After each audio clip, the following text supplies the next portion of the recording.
Ռուբեն Վարդանյանը վերջին տասնամյակների ընթացքում եղել է Հայաստանի ու Արցախի զարգացման կարևորագույն դերակատարներից մեկը։ Նրա գործունեությունը դուրս է եկել դասական բարեգործության շրջանակից, ուղղվելով դեպի կրթական, տնտեսական ու պետականաշինության ոլորտներ։ Վարդանյանի ստեղծած ծրագրերը ոչ միայն ուղղակի ֆինանսական ներդրումներ են եղել, այլև ինստիտուցիոնալ փոփոխությունների հնարավորություն։ Նա հավատում էր, որ Հայաստանը պետք է ստեղծի տնտեսական մոդել, որը կզարգանա ինքնաբավ ձևով, առանց արտաքին աջակցության կախվածության։ 2022-ին ստանձնելով Արցախի պետնախարարի պաշտոնը, Վարդանյանը հանդես եկավ երկարաժամկետ զարգացման ծրագրերով, ուղղված ենթակառուցվածքների վերականգնմանը, գյուղատնտեսության ու էներգետիկ անկախության ապահովմանը։ Նրա մոտեցումը հիմնված էր համակարգային փոփոխությունների վրա,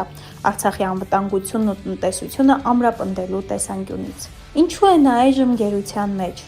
Ադրբեջանի համար Վարդանյանն ի սկզբանե եղել է խնդիր։ Որպես միջազգային ճանաչում ունեցող գործիչ, որը ներգրավված էր Հայաստանի ու Արցախի քաղաքական ու տնտեսական կյանքում, նա խոչընդոտ էր ցանկացած պլանի համար, որը ենթադրում էր Արցախի լիակատար ենթարկում։ Նրա գերեվարումը 2023-ի սեպտեմբերին միայն Բաքվի որոշումը չէր։ Ադրբեջանը մշտապես փորձել է լռեցնել հայաստանյան այն գործիչներին, ովքեր կարող են ներկայացնել այլընտրանքային օրակարգ։ Վարդանյանը լինելով մեկը, ով իր կապերով ու հեղինակությամբ կարող էր մեծ դեր խաղալ հայկական գործոնի միջազգային ներկայացման մեջ, դարձավ թիրախ։ Հիմա նա գտնվում է Բաքվի բանտում, հացադուլի մեջ։ Սա իր տեսակով բողոքի ամենավերջին տարբերակն է, երբ մարդն այլևս չունի ձայն բարձրացնելու հնարավորություն, բայց հրաժարվում է ենթարկվել։ Ինչ կարող ենք անել։ Հասարակության հիշողությունը որոշում է, թե ով կմնա որպես պատմական գործիչ։ Ռուբեն Վարդանյանի դեպքում սա միայն մեկ մարդու ճակատագիր չէ, այլ մեր պետության ինքնակառավարվելու կարողության հարց։